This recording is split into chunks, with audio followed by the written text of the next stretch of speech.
Bueno, ya vamos a dar inicio, entonces buenas noches. A continuación daremos inicio al primer café tutorial en Fundamentos en Gerencia de Proyectos por el docente David Panqueva. ¿En qué consiste esta actividad? Es que ustedes pregunten las cosas que no han entendido en gerencia de proyectos e inquietudes que tengan al respecto con sus empresas, si es el caso. Entonces la dinámica es, si alguno de ustedes tiene alguna inquietud, ahí en la parte de abajo en la pantalla está el micrófono y hay un muñequito con una manito. Entonces, hunden el muñequito con la manito para que alcen la mano y yo les cedo la palabra y ponen el micrófono. Si no quieren hablar, entonces lo pueden hacer por el chat. ¿Qué más? Pues ya ahora sí, bienvenidos y damos la palabra. Bueno, buenas noches a todos los asistentes. No sé si hay algunas preguntas previas, pero podemos comenzar por ahí mientras vamos avanzando y van llegando más personas y de paso van preguntando más cosas. Sí, espera un momento.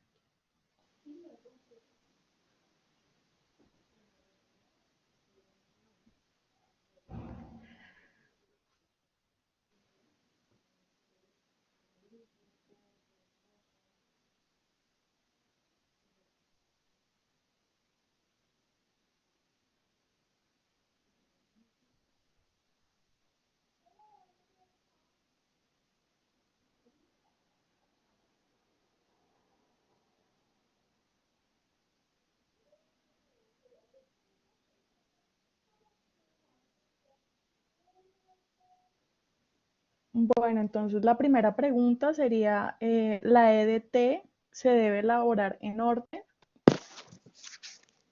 Eh, ¿A qué se refieren con elaborarla en orden?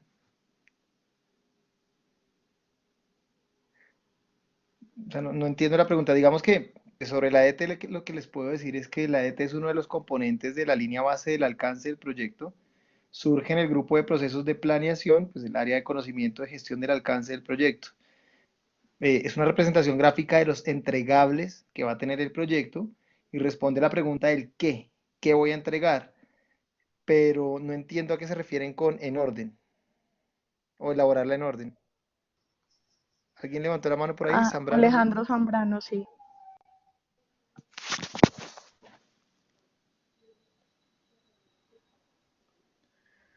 El Project Charter se podría considerar como un documento oficial y legal frente a un contrato, es decir, es un documento contractual entre el sponsor, el cliente y el contratista. Pues tendríamos que mirar el contexto legal. Lo que le puedo decir a Alejandro es que el Project Charter es un documento de la iniciación del proyecto y lo que hace es autorizar formalmente tanto el inicio del proyecto como al gerente para que pueda empezar el proyecto. Lo empodera y le asigna algunos roles y responsabilidades y ya el proyecto puede arrancar. Digamos que la pregunta es demasiado amplia. Hay sectores donde se considera el Project Charter como un documento legal. Hay otros sectores donde consideran que un contrato es un Project Charter y no es un Project Charter. Entonces, no sé si están aquí varias personas que han visto clase conmigo.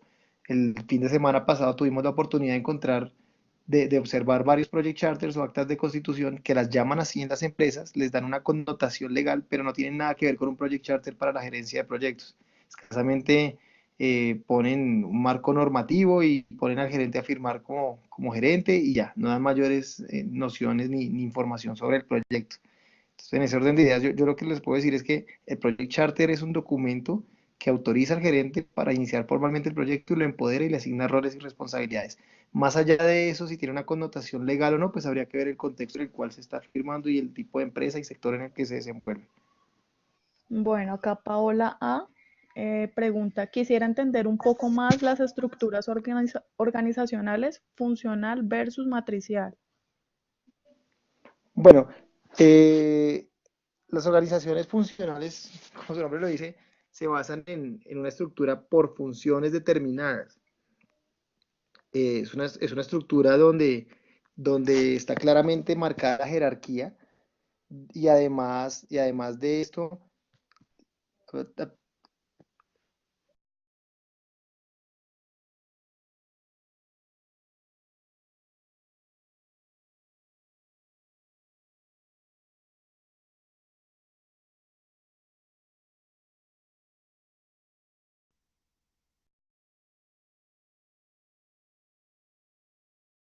que se me fue la Mm, señal. Buenas, aló, Sí, aló, sí, aló. ya volvió David. Sigamos entonces, por favor. Hola. Perdón, me acerco al router porque creo que tengo problemas. Les Sí, decía, ¿hasta dónde me alcanzaron a escuchar? No sé, No, al creo que me quedé principio. hablando solo un buen rato. Sí, sí, señor. sí. Bueno, eh, digamos que les estaba explicando que la diferencia entre estructura funcional y estructura matricial. Una empresa, pues, con estructura funcional básicamente es una estructura tradicional donde están claramente marcadas las funciones y una jerarquía claramente marcada. En las estructuras matriciales, por otra parte, las personas o los empleados dependen tanto de un gerente funcional, ¿cierto? Como un gerente de proyectos. Entonces son tanto verticales como horizontales. Lo que buscan es la integración de los recursos. Cada recurso se especializa en una tarea y digamos que uno puede obedecer a dos líneas de mando, tanto transversales como verticales. Es un poco más la diferencia básicamente. Bueno.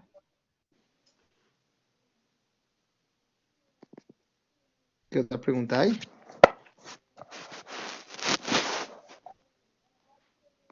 Vamos con otra pregunta. Otra pregunta de las que nos enviaron es, ¿un programa debe manejar proyectos similares y un portafolio puede manejar diferentes temas de programas y proyectos? Sí, digamos que en el portafolio, por definición, en portafolio es un conjunto de programas y de proyectos. Eh, por ende, pues puede manejar diferentes tipos de programas con diferentes temáticas o ejes centrales para su ejecución. De hecho, la existencia de un portafolio lo que me dice a mí simplemente es que hay varios componentes dentro del mismo, o varios programas y proyectos que pueden estar interdependientes o no y que se deben ejecutar de forma coordinada. Entonces, digamos que sí, podríamos manejarlo de esa forma.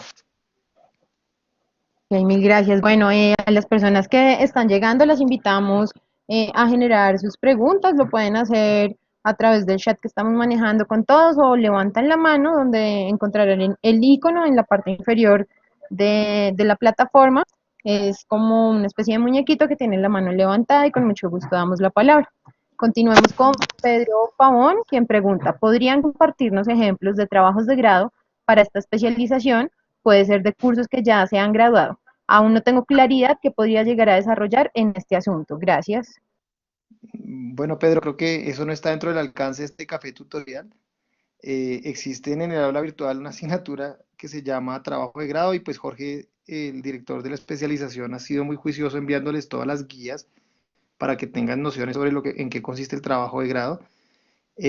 Por el momento sé que todavía ni siquiera han elegido los grupos de trabajo, eso se va a hacer este fin de semana, entonces pues creería yo que pues, no puedo responder esta pregunta porque no está dentro del alcance de este café tutorial. Sin embargo, pues Pedro, en la biblioteca hay muchos ejemplos de trabajos de grado previos. Si tú quieres consultar, puedes ir a la biblioteca y están para libre consulta todos los trabajos que han existido en especialización, pues para que puedan entender. Pero digamos que es prematuro hablar sobre eso porque pues ni siquiera han conformado los grupos, no tienen director asignado y pues bueno, esto es tarea de este fin de semana, hasta donde entiendo.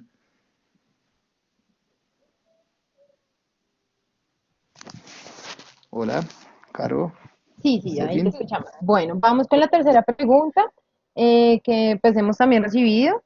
¿Desde qué Sí. momento debo empezar a considerar un riesgo? Pues hombre, los riesgos están en todo momento en el proyecto, incluso antes de que el proyecto inicie. Cuando vamos a desarrollar el Project Charter, que es un proceso de la iniciación del proyecto, incluso se establecen algunos riesgos preliminares, que posteriormente, cuando ya el gerente es gerente del proyecto y se dedica a planear, pues empieza a hacer la planificación de los riesgos, empieza ya a identificarlos como deben ser y pues a estructurar su plan de riesgos, mirar el análisis cualitativo, cuantitativo y la respuesta a los mismos. Entonces, pues, desde todo momento del proyecto siempre se están viendo los riesgos. Digamos que no está mal identificar unos riesgos básicos al inicio y establecer y estipularlos en el Project Charter como riesgos de alto nivel, o sea, no con mayor detalle, sino pues como un insumo para que el gerente, cuando sea gerente en la planeación, pues pueda tomarlos y empezar a hacer su plan de riesgos.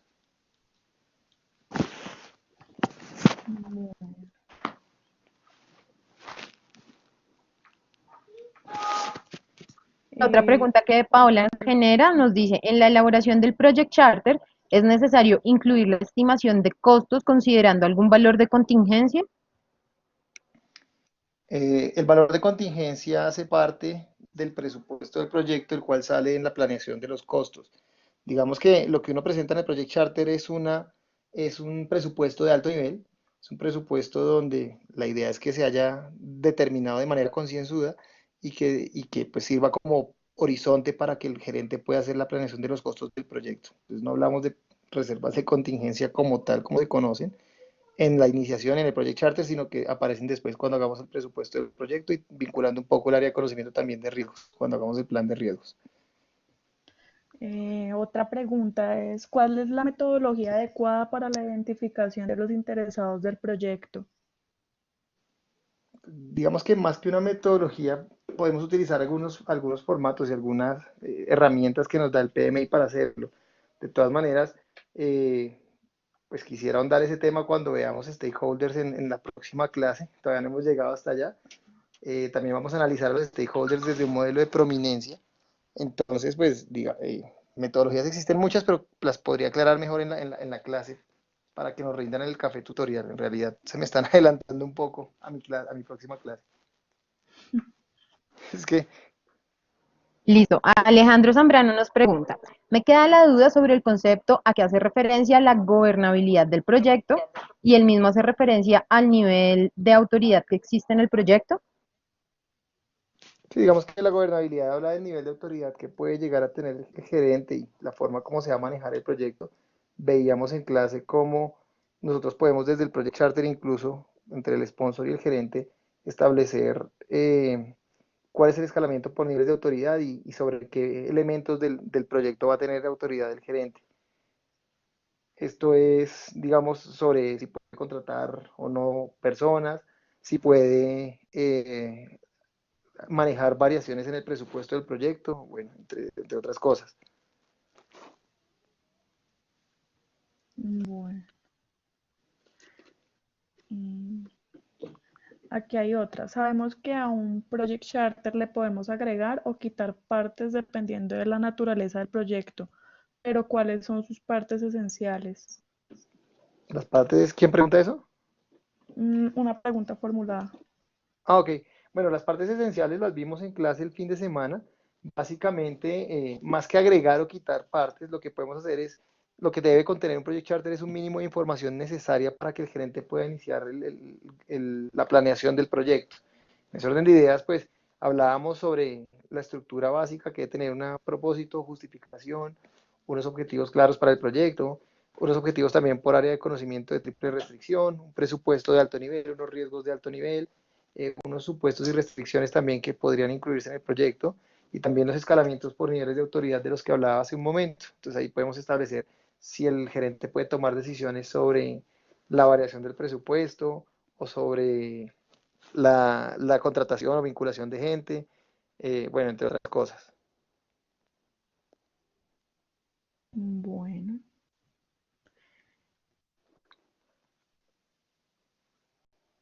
Otra de las preguntas que nos formulan es, ¿el cliente puede ser el mismo sponsor o deben ser personas diferentes?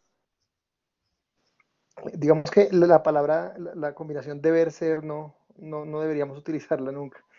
Puede ser a veces el cliente una persona diferente al sponsor, puede ser a veces el sponsor una persona diferente al cliente, a veces es el mismo. Todo depende de la situación del proyecto. En clase veíamos cómo, con ejemplo, un jardín infantil, cómo el cliente podría ser los padres de familia que quieren el jardín, y el sponsor ser una persona benefactora que quisiera construir el jardín en el lugar donde lo iba a construir. A veces el cliente sí es el mismo sponsor, a veces no lo es. Entonces, pues digamos que depende de la situación en realidad, pero no hay una regla que diga siempre el cliente es el sponsor o viceversa, ¿no? Bueno, Vanessa Guano, ¿en el Project Charter puede llevar únicamente el valor total del proyecto o deben ser una copia del presupuesto detallado? El presupuesto es una salida de planeación, el Project Charter es un documento de iniciación, luego el presupuesto que se presenta ahí es de alto nivel, es un presupuesto no tan detallado como debería salir desde la planeación, pero sí debería construirse con alguna metodología y la idea es que participen en la construcción de ese Project Charter tanto el sponsor como el gerente, pues para que el presupuesto quede lo más real posible, un presupuesto de alto nivel, y ya se use como horizonte temporal para planear en la planeación. Bueno, aquí espero. Nuevamente invitamos a participantes para que por favor hagan parte, generen sus preguntas. Recordemos que este es un espacio para generar preguntas, para interactuar con David y nos aclare también dudas o cosas que tal vez en clase no hemos entendido. Este es el espacio oportuno para que lo hagamos con total confianza. Bueno, Dando continuidad a las preguntas, tenemos otra formulada que nos dice, en el Project Charter se debe poner el presupuesto estimado, cómo establecerlo y con base a qué criterios debo plantearlo. bueno, pues tenemos que ir un paso atrás y entender que los proyectos surgen por diversas razones. A veces surgen porque es estrategia de la organización, a veces porque hay una legislación, un decreto, una normatividad que le obliga a uno a sacar el proyecto. Sea como sea, previo a la aparición del proyecto, nosotros tenemos cómo calcular el presupuesto. Existen metodologías para hacerlo. Hay evaluaciones ex ante económicas, valoraciones económicas que ustedes pueden hacer sobre el presupuesto.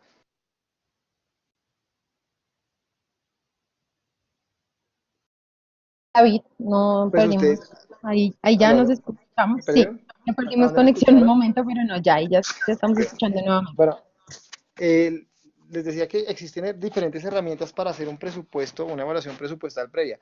Digamos que el presupuesto muchas veces, ese es el ideal, ¿no? Pero a veces el presupuesto es, hay 100 millones y dice el sponsor hay que hacer el proyecto con esto. Entonces lo que debería hacer el gerente es planear el proyecto con base en ese horizonte presupuestal que le da. La idea es que el presupuesto se haga de una manera concienzuda previamente, pero pues el nivel de detalle ya para el proyecto se lo da el gerente en la planeación. En el Project Charter no hay mayores, digamos, cuentas, subcuentas, ni mayor información para eso. Bueno, Tatiana nos pregunta, sí. teniendo en cuenta que durante la planeación se puede ajustar el plan y realizar cambios, ¿cómo el gerente puede controlar el tiempo de estas variaciones para que no se retrase el inicio de la ejecución? Bueno, pues la idea es que más que controlar el tiempo, estas variaciones, lo que uno hace en planeación es establecer todos los planes subsidiarios para armar el plan para la dirección. La idea es que si durante la planeación se dan cuenta que pueden ajustar alguno de los planes o que hay alguna variable que no contemplaron, pues digamos que se pueden ajustar. Una vez inicia el proyecto en la ejecución, ya no podemos tocar los planes a no ser que hagamos un control integrado de cambios, siempre y cuando ocurra un cambio o un evento que afecte el alcance, el tiempo, el costo del proyecto. Digamos que no existe una métrica ni una fórmula mágica para saber cuánto me puedo demorar yo planeando para ahí sí iniciar el proyecto. La planeación se debe demorar lo que tenga que demorarse hasta que uno tenga, digamos, perfectamente claro cómo se va a ejecutar el proyecto. Entonces, hay proyectos que duran 4 años, hay proyectos que duran un mes, no podría decirte cuánto tiene que demorarse la planeación exactamente para poder iniciar la ejecución. Simplemente, pues, la planeación debe hacerse lo más exacta posible, lo más real, debe tratar de hacerse lo más exacta sí, posible y ahí sí iniciar a ejecutar. Si ya en la ejecución ocurre un cambio, que ya decíamos en clase que un cambio es un evento que afecta el alcance, el tiempo, el costo del proyecto, pues ya miramos cómo ajustamos las líneas base con el proceso de control de cambios. Pero estando en la planeación sin iniciar la ejecución, pues todavía podemos ajustar la documentación sin ningún problema y pues la idea es tener en cuenta el tiempo que ya se estableció previamente para poder pues no excederlo y no quedarnos todo el tiempo planeando, porque en últimas el proyecto se trata es de ejecutar, no de planear solamente, ¿no? Bueno, Lina Perilla pregunta, ¿se puede plantear un proyecto donde el sponsor sea el mismo gerente? En ese caso, ¿aplicaría la elaboración del Project Charter? Pues bueno, normalmente hay un sponsor aparte del gerente, pero pues si es un proyecto pequeño donde tú quieres patrocinarte la construcción de tu propia casa y tú misma empiezas a gerenciar ese proyecto, pues más allá de un project charter, pues debería haber una planeación sobre lo que tú vas a hacer. Digamos que no puedes tú firmar como sponsor y como gerente. Y pues sí, sí se puede dar. Y pues la idea es que se aplique al menos el project charter en caso de que ocurra algo y no puedas tú seguir con la gerencia, haya una evidencia documental de cómo debería ser el proyecto planteado a futuro. Bueno, Diana Rangel, entiendo que el presupuesto es de alto nivel, pero si el valor supera lo que se estipuló en el Project Charter, ¿cuál sería el paso a seguir y quién asume la responsabilidad aparte del gerente? Bueno, la responsabilidad primero es totalmente del gerente y segundo, la idea es que uno como gerente asuma el control del proyecto y planee teniendo como horizonte el presupuesto que se le dio. Es decir, si nos dicen que hay 100 millones, debemos ajustar nuestra planeación para que todo el proyecto cueste 100 millones. O sea, eso es lo que nos dicen. Hay que hacerlo así. En caso de que ya en la ejecución ocurra algo que hizo que el presupuesto se sobrepasara, pues el gerente debe asumir esos sobrecostos como un error de planeación, porque la idea es que siempre planeemos con base en lo que nos dicen. Igual les decía yo en clase que también tenemos la potestad de decir, no, pues no me comprometo a hacer ese proyecto con ese tiempo o con ese dinero y no firmo el Project Charter y simplemente no lo hago. Pero si ya lo asumí, tengo que adaptar toda mi planeación para que tanto el tiempo como el costo del proyecto no excedan lo que se dice en el Project Charter. Y pues obviamente lo que habría que hacer sería hablar con el gerente en caso de que ya uno pues se dé cuenta que el presupuesto está excediendo lo planteado y lo establecido, tanto en el Project Charter como en la planeación.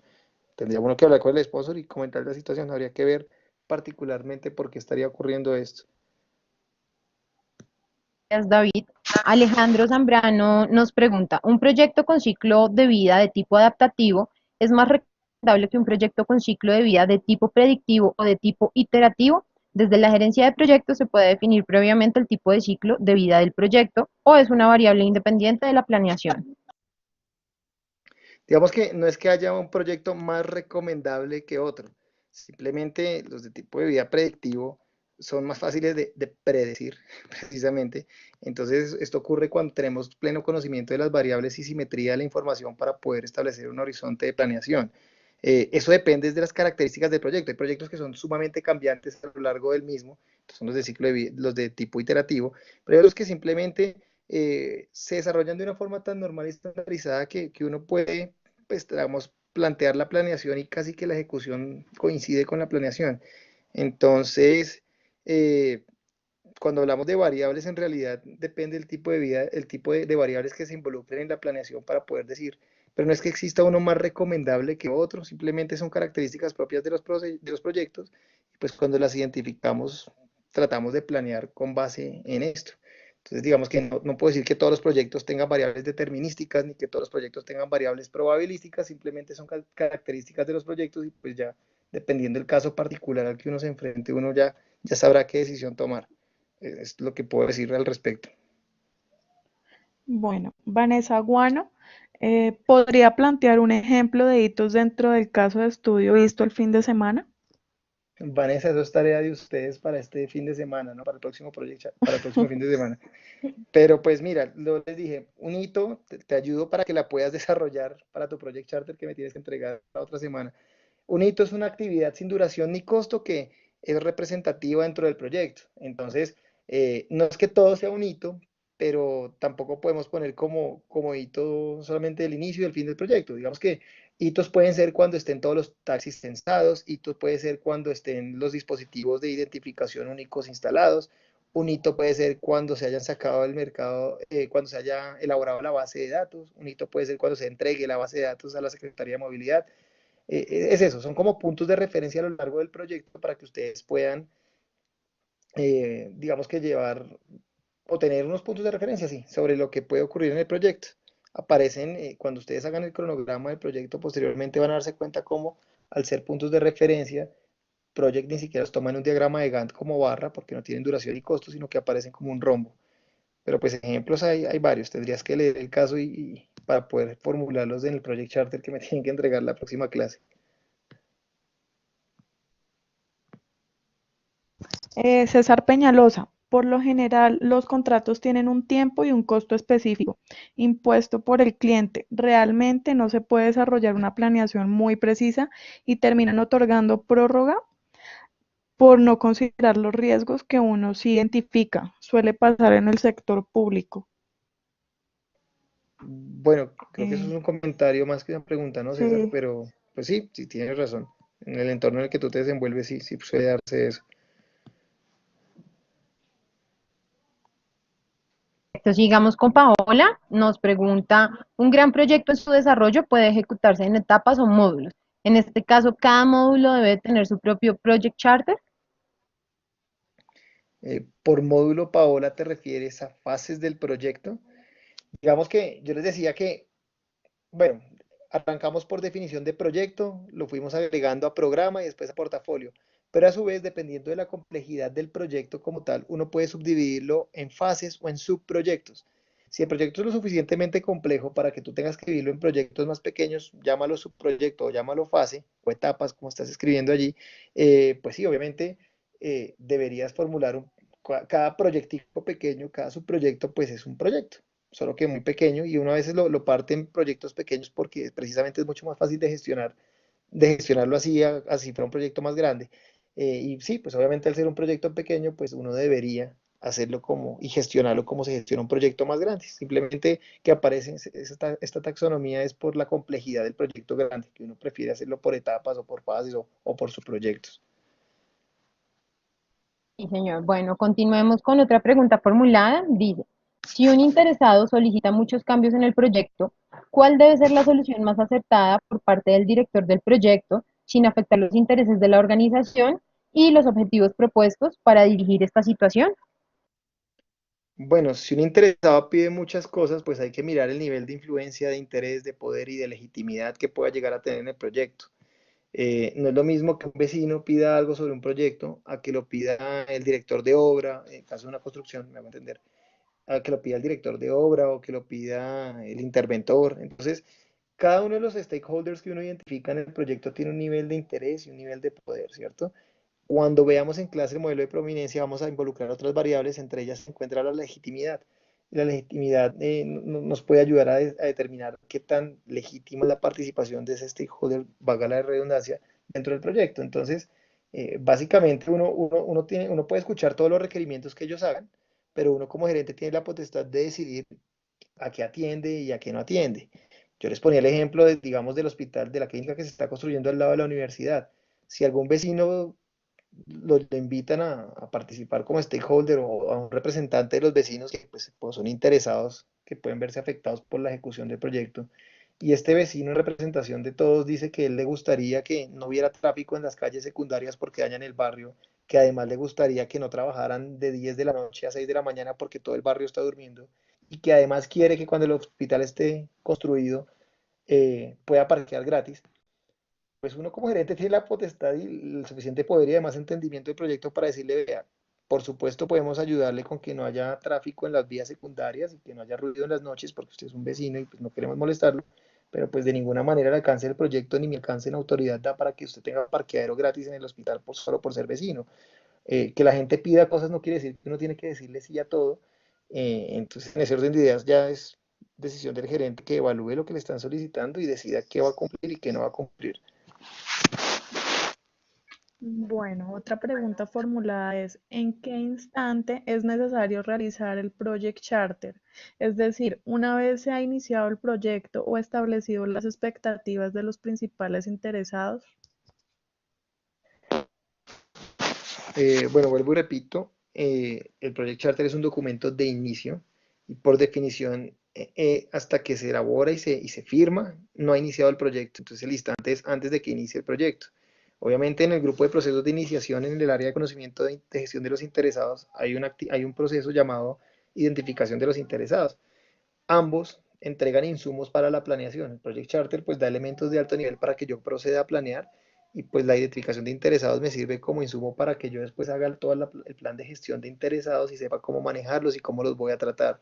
Pero en resumidas cuentas, esto se hace antes de que inicie el proyecto porque una vez firmado, inicia formalmente el proyecto.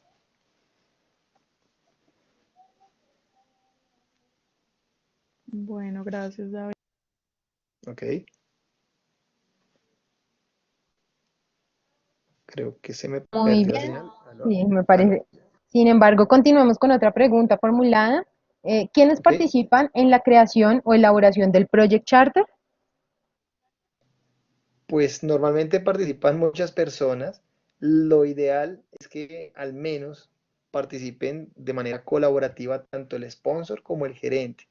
Sin embargo, yo les decía en clase que muchas de las veces es el sponsor el que se siente y hace el Project Charter y ya lo entrega y uno como gerente lo asume.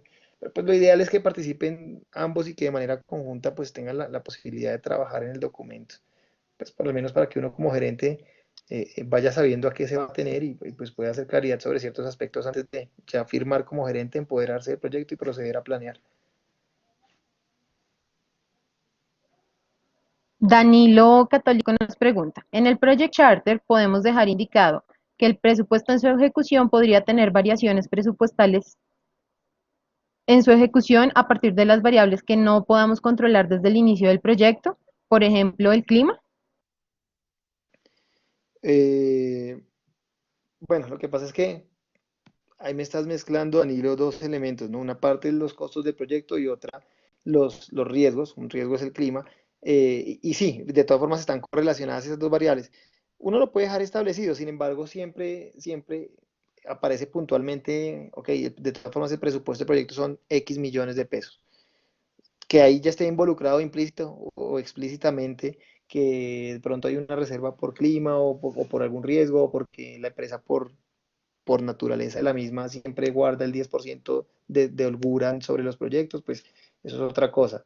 Pero el valor que se da ahí es el que yo utilizo como insumo para la planeación. Y si tú me involucras el clima, pues lo que yo usaré es el clima, es como, yo lo vería como un riesgo, que por efectos del clima pueda ocurrir algo en un retraso o alguna cosa en el proyecto, yo lo utilizaría como insumo para planear o para identificar los riesgos en el grupo de procesos de planeación de riesgos, en el grupo de procesos de planeación y en el área de conocimiento de gestión de los riesgos del proyecto.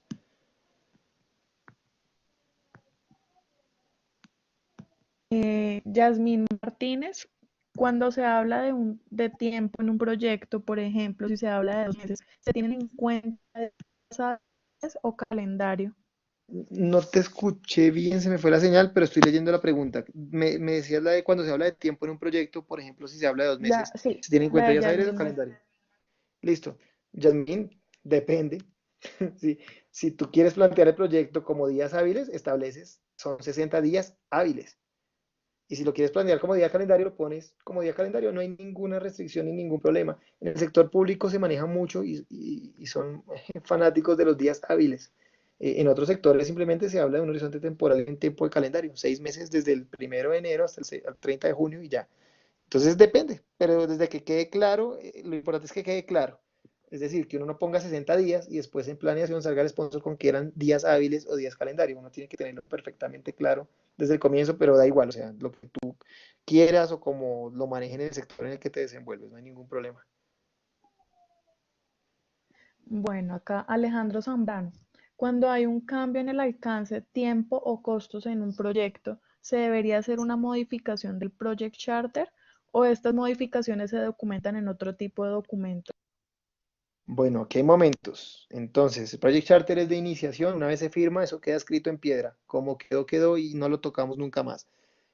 Y nos empodera para ser gerentes del proyecto, entonces ya empezamos en planeación a planear nuestro proyecto. Cuando ocurren esos cambios, ocurren en la ejecución. Y en la ejecución, si el cambio me afecta el alcance, el tiempo, el costo del proyecto, yo procedo a ajustar mis documentos de planeación y ajusto la respectiva línea base o las líneas base que me estén tocando el cambio. Entonces, claro, esas modificaciones se documentan a través del proceso del formato de control de cambios y se tratan con el proceso de control integrado de cambios. La idea es que una vez se haya hecho el cambio, se haya evaluado, se haya revisado, se haya aprobado, se comunique lo que pasó de ese cambio y yo como gerente ajusto mis líneas bases de tiempo, alcance o costo, o cualquiera de las tres, o las tres o dos de ellas. Pero el Project Charter no se vuelve a tocar. Eso ya como quedó, quedó. No se puede modificar de nuevo. ¿Listo, Alejo? Bueno, Juan Sebastián, ¿el formato para un Project Charter se maneja bajo un formato específico? Pues existen demasiados formatos. Digamos que en la clase del fin de semana vimos cómo cada empresa maneja sus propios formatos. El PMI tiene unos formatos también preestablecidos y en Internet fuimos capaces de encontrar otros formatos. En términos de forma da igual. En términos de fondo, lo importante es que tenga los elementos mínimos necesarios que consideramos en el libro y que dicen en el capítulo, en el de integración, en el capítulo 4. Pero digamos que formatos, tú puedes elaborar tu propio formato, no hay ningún problema. De hecho, vimos muchos, de todos los colores, de todas las formas. Lo importante es que la información que se recomienda que esté aparezca allí. Bueno, Paola A. Control de cambios es igual que manejo del cambio. Bueno, digamos que hay un proceso que se llama desarrollar el control integrado de cambios, donde se establece, entre otras cosas, la forma, el proceso, cómo se va a manejar el cambio, los formatos y la documentación con la que vamos a manejar el cambio si llega a ocurrir, y las instancias de aprobación, revisión y control del cambio. Entonces, no son lo mismo, son cosas diferentes. Una cosa es el proceso como yo voy a controlar los cambios que ocurran en el proyecto, otra el formato donde yo consigno el cambio que está ocurriendo, y otra, pues sí, la forma como yo lo voy a manejar. Entonces no es lo mismo. Bueno, Alejandra. David, buenas noches. Por favor, ¿podrías explicarme qué es un supuesto y cómo se puede plantear? Pues Aleja, un supuesto es algo que yo supongo.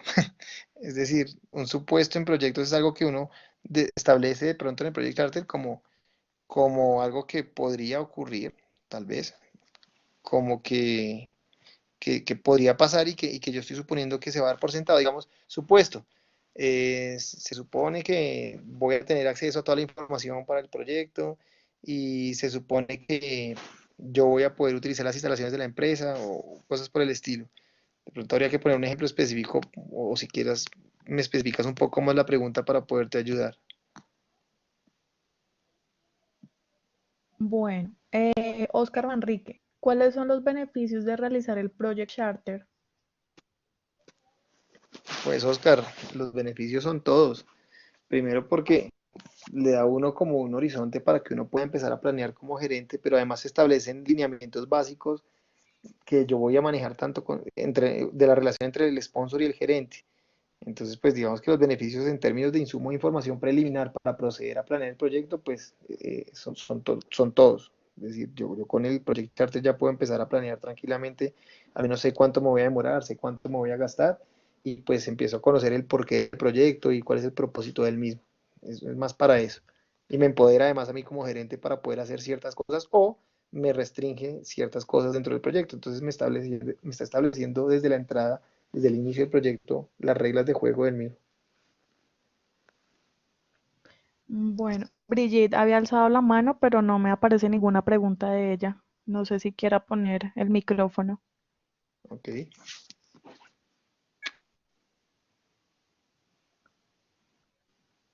Bueno, acá mientras tanto, Juan Sebastián, ¿cómo hago para saber en realidad cuáles son los verdaderos interesados de mi proyecto? Pues, Juan Sebastián, eso lo determinamos cuando hagamos el análisis de los interesados y veamos las variables que podemos analizar para poder determinar esto. Digamos que esto lo vamos a explicar en la próxima clase cuando veamos modelo de prominencia, pero básicamente existen elementos conceptuales objetivos que me permiten aterrizar un poco las expectativas de los interesados e identificar qué interesado es válido y cuál no, porque digamos que hay todo tipo de interesados con todo tipo de interés en el proyecto y con todo tipo de poder y también con legitimidad o no en el proyecto. Entonces, dependiendo de lo que yo evalúe con el modelo, pues yo ya puedo identificar qué interesado, si es prioritario, cuándo es prioritario y cómo los voy a manejar. Pero sí existe una Mm, metodología y la vamos a ver en la próxima clase. bueno, gracias. Alejandra, ¿el Project Charter normalmente entre quiénes se realiza? Alejandra, ya lo habíamos respondido antes, no creo, ¿no?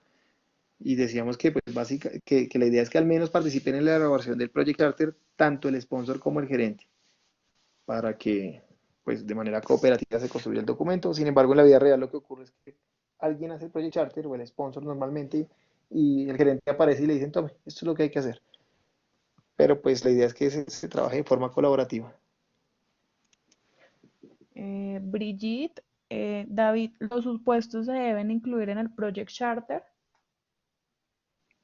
Pues yo recomendaría que se incluyan, ¿no? Porque pues uno puede de una vez ir estableciendo algunos elementos que le van a servir al gerente para la planeación del alcance del proyecto. En el alcance delimitamos el proyecto también con supuestos, restricciones y exclusiones. Entonces, si tú desde Project Charter puedes ir relacionando algunos supuestos que el sponsor haya identificado, no sé, digamos que los usuarios serán capacitados con el sistema de información de la empresa o todos los documentos serán escritos en un idioma específico, se utilizará la metodología de la empresa, pues uno los puede ir estableciendo y ya se va como aclarando el panorama o se van teniendo insumos para poder proceder a la planeación del alcance. Bueno, Danilo Católico, ¿es buena la práctica de unificar un contrato legal con el Project Charter? Pues hombre, Danilo, no sé si sea buena o no esa práctica, pero para mí son documentos totalmente diferentes. Dependería ya del sector en el que se está desempeñando uno para ver si si es así o no. Normalmente, y lo vimos el fin de semana en el sector público, el Project Charter que ellos manejan, o el acta de constitución que ellos manejan, tiene un tinte bastante legal, involucran decretos y un montón de responsabilidades legales, entonces pues no sé si eso sea buena práctica o no, de- pero pues digamos que lo que sí es buena práctica es hacer un Project Charter, eso sí es una buena práctica, ya lo que le quieran involucrar dependiendo del sector en el que estén, pues es otra cosa. Bueno, Juan Sebastián. David, respecto al mando del gerente, ¿cómo se especifica su poder o manejo dentro del proyecto? O sea, ¿se especifica en alguna parte del documento la autoridad que tendrá? Sí, y si por documento, Juan Sebastián, te refieres al Project Charter, claro, hay una sección que es muy utilizada y que aparece frecuentemente en los Project Charters que se elabora, que se llama niveles de autoridad para la gerencia del proyecto. Y ahí uno especifica lo que tú denominas poder o manejo dentro del proyecto. Ahí tú puedes como sponsor, el sponsor puede decirle a uno como gerente o uno como sponsor puede decirle al gerente, usted tiene la autoridad de hacer X o Y cosa y no tiene la autoridad de hacer X o Y cosa. Básicamente siempre se suele hablar tanto de la resolución de conflictos como de las variaciones en el presupuesto y gestión del presupuesto y también de la posibilidad de personal o adquirir personal o despedir personal dentro del proyecto. Los tres elementos que suelen aparecer allí. Y sí, se especifica en una sección del Project Charter.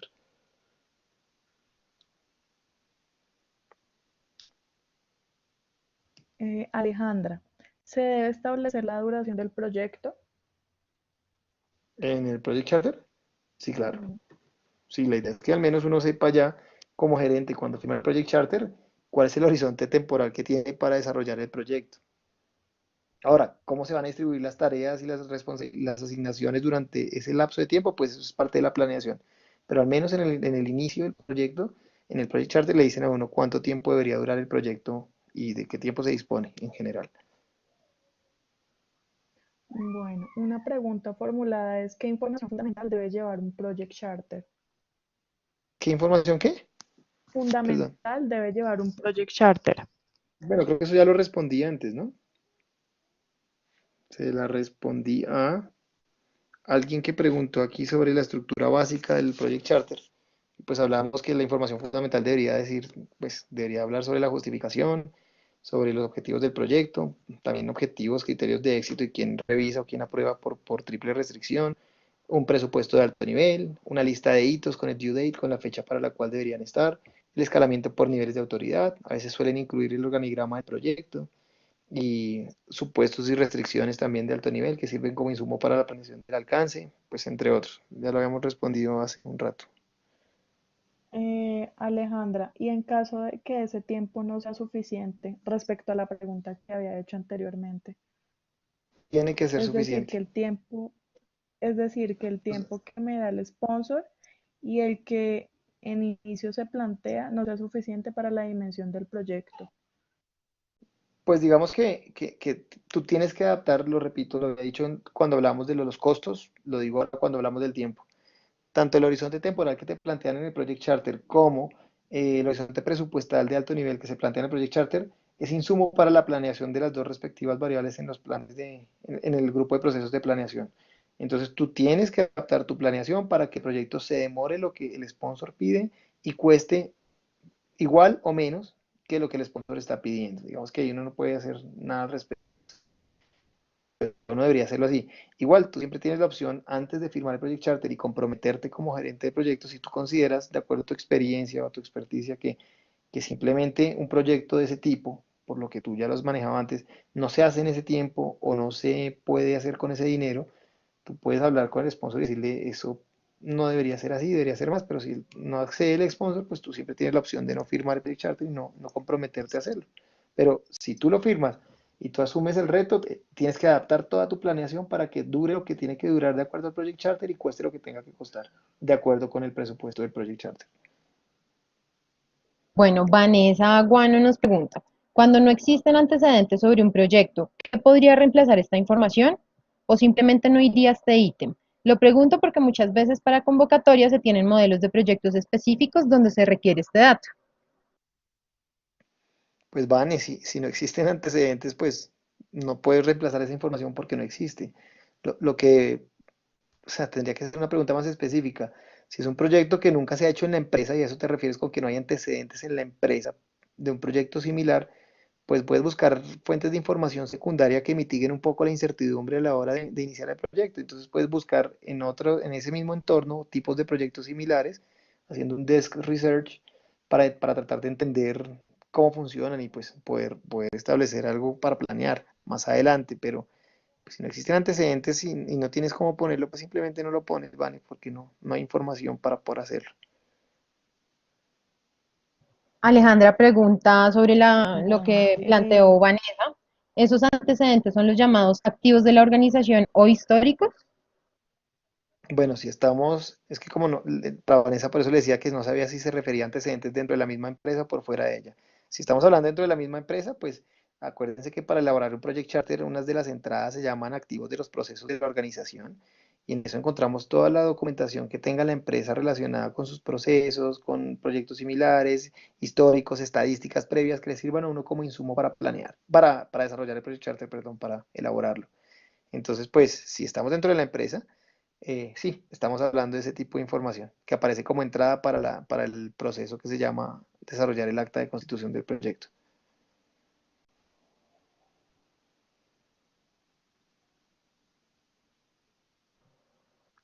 Hola, me desconecté otra vez. Sí, te escuchamos. Ah, Por ok, favor, bien. generen más preguntas. Si alguien tiene más alguna otra duda que aclarar, este es el momento oportuno para que lo hagamos. ¿Hay alguna inquietud adicional, Yo Caro, les voy sobre a... los de las que enviaron por correo, creo? ¿No? ¿No hay más? No. Bueno, acá Brigitte nos pregunta, teniendo en cuenta el caso de estudio del censo de taxis, existen muchos involucrados que pueden llegar a afectar la ejecución del proyecto. Esta información se puede incluir dentro del Project Charter, al igual que los supuestos que ofrecen otras entidades diferentes al sponsor. Pues Brigitte, mira, la verdad sí los debes listar, al menos hacer una lista preliminar de interesados desde el Project Charter. Pero recuerden sobre el caso de estudio que yo les decía, que de él demando de ustedes capacidad de abstracción. Este caso es un caso súper robusto donde encontrarán un montón de información que tal vez no sea relevante en esta etapa del proyecto, pero sí lo será más adelante cuando estén analizando el caso desde la perspectiva de la planeación de los costos del proyecto o desde la gestión del cronograma del proyecto o desde el alcance. Entonces, pues lo que te recomiendo que hagas, y se los dije en clase el fin de semana, es listar los interesados principales que encuentren. Lístenlos, al menos, para que sepan quiénes son los interesados que van a abordar y vayan determinando a quién consideran interesado y a quién no. Bueno, acá está César Peñalosa. Los objetivos específicos de mi proyecto son los mismos requisitos de aprobación dentro del Project Charter. No necesariamente. Cuando hablamos de los objetivos específicos, pues podemos formular objetivos específicos por cada área de conocimiento, los cuales debemos pues, establecerles unos criterios de éxito y una persona que apruebe. Pero cuando hablamos de requisitos, hablamos de cosas más puntuales y estamos metiéndonos en el terreno de la gestión de la calidad del proyecto y del alcance, donde yo puedo establecer atributos o requisitos específicos de cada uno de los entregables y lo que yo considero válido para que el proyecto sea aprobado o no. Puede que estén correlacionados indirectamente, pero pues no son lo mismo. Sebastián, ¿cuál es la manera más adecuada de plantear estos objetivos? Pues la manera más adecuada de plantear estos objetivos es plantearlos como un objetivo SMART. Entonces, digamos que pues esa es la forma más adecuada de plantearlo. Yo les decía, no podemos plantear objetivos que no puedan ser medibles, rastreables, alcanzables, bueno, lo que implica que sea SMART, ¿no? Bueno, yo voy a hacer un paréntesis un momento. Eh, Voy a enviar al correo de ustedes una encuesta de satisfacción respecto al café tutorial para que por favor me la respondan y me la hagan llegar. Continuamos. Juan Sebastián pregunta, ¿puedes darnos un ejemplo para el censo de taxis? Esa es la tarea que tienen que hacer, Juan Sebastián. Pues existen bastantes objetivos específicos, pero mira, el objetivo tiene que ser específico, medible, alcanzable, relevante y que se pueda con un tiempo determinado. Existen muchas cosas que nos están pidiendo en ese censo de taxis, pero básicamente puedes formular objetivos en términos de desarrollar el proyecto en el tiempo determinado, sin exceder el presupuesto asignado y con las características establecidas por la Secretaría de Movilidad que nos las está transmitiendo el SIM. Y ahí ya te pueden salir muchos objetivos que puedes sacar, pero siempre siendo smart.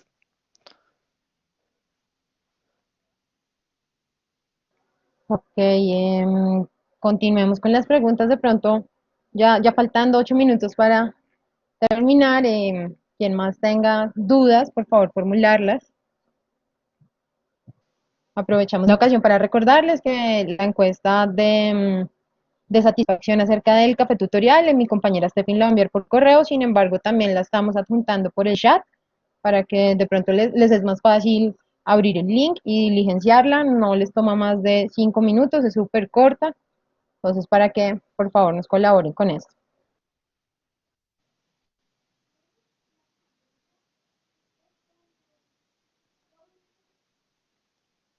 Si alguien más tiene preguntas, aprovechemos, este es el momento de hacerlas.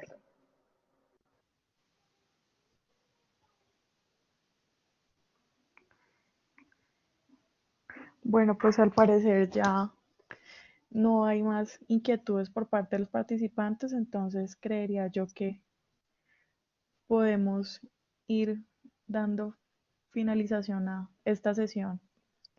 Sí, digamos que pues haremos otra sesión al final del módulo. Por ahora han salido algunas inquietudes de temas que no he dictado en clase, entonces pues obviamente no podemos convertir el café tutorial en una preclase de lo que ha de venir, sino que la tarea, como les decía yo en las aulas, es leer previamente lo que tengamos que leer para que cuando lleguemos al aula de clase, al ver el tema específico de acuerdo con el sílabus, podamos construir entre todos. Pensaría yo que algunas de las inquietudes que quedaron sin resolver pueden resolverse ya con el siguiente café tutorial que se va a desarrollar una vez hayamos terminado todo el módulo. Sí, David, así es. De paso, aprovechamos también la ocasión para invitarlos a nuestro próximo café tutorial. Estaremos enviando las invitaciones por correo. Es muy importante asistir. Estas sesiones nos ayudan mucho a aclarar dudas, de pronto muchas cosas que en clase no preguntamos o nos da pena preguntar. Este es el momento más que oportuno para hacerlo. Oscar Manrique. David, es importante que el Project Charter esté la lista de entregables bien definida. ¿A qué te refieres por bien definida? Porque digamos que uno puede establecer los entregables principales del proyecto, sí, digamos, a manera de como de ponerlo como un desglose o un listado de cosas que yo quiero o espero que me entreguen como sponsor y que el gerente se compromete a entregar. Pero cuando me dices bien definida, no sé si estás refiriéndote a bien planeada y bien planteada, pues ya estaríamos en el terreno de planeación del alcance, donde es el gerente quien ya genera la línea base del alcance, con sus tres componentes básicos. Entonces, pues, sí, un listado de entregables de alto nivel, y de hecho vimos en clase que había muchos project charters que ya lo incluían, y que eso le sirve a uno como insumo para que cuando uno esté como gerente planeando el alcance del proyecto, pues pueda utilizarlo para desarrollar la WS y después hacer el diccionario y la declaración del alcance. Luisa Fernanda Guerrero. En el caso de los taxis, ¿podría tomarse a la ciudadanía como un cliente? En el caso de los taxis, no. De hecho, ya definimos el cliente en clase, Luisa, ¿lo recuerdas? Entonces, pues, digamos que los taxistas de hecho no quieren que les hagan censo, para ellos eso es harto de hacer. Entonces, más que un cliente, yo diría que son un interesado dentro del proyecto, pero no son el cliente como tal. ¿Por qué? Porque el proyecto debe tener un entregable único, que ¿cuál es? La base de datos. ¿Quién va a utilizar esa base de datos? Pues ahí te estoy dando pistas sobre quién es el cliente del proyecto. ¿Listo? Bueno, Perfecto, ¿alguna David. otra? Bueno, con esto vamos dando cierre a nuestro café tutorial sobre fundamentos en gerencia de proyectos. Esta es una de las primeros café tutoriales que vamos a tener sobre este tema. Próximamente tendremos la segunda parte, ya para abarcar los demás temas que quedaron pendientes en este café tutorial. Agradecemos a todos y en especial a David por su tiempo, por participar, por comprometerse con esta dinámica. Su participación es muy valiosa para todos nosotros. No, pues gracias a ustedes, Caro y Stefan, y a ustedes muchachos. Nos vemos en el aula de clases la próxima semana. y aclaramos todas estas dudas. Digamos que es normal que tengan inquietudes, dado que todavía vamos a mitad de módulo y faltan temas por ver, pero yo creo que en el café tutorial del final nos desquitamos. Espero pues poder haberles podido ayudar y recuerden leer el caso de estudio. Recuerden leerlo muy bien, analizarlo muy bien y la próxima clase al inicio daremos un espacio para que terminemos el Project Charter, no se preocupen.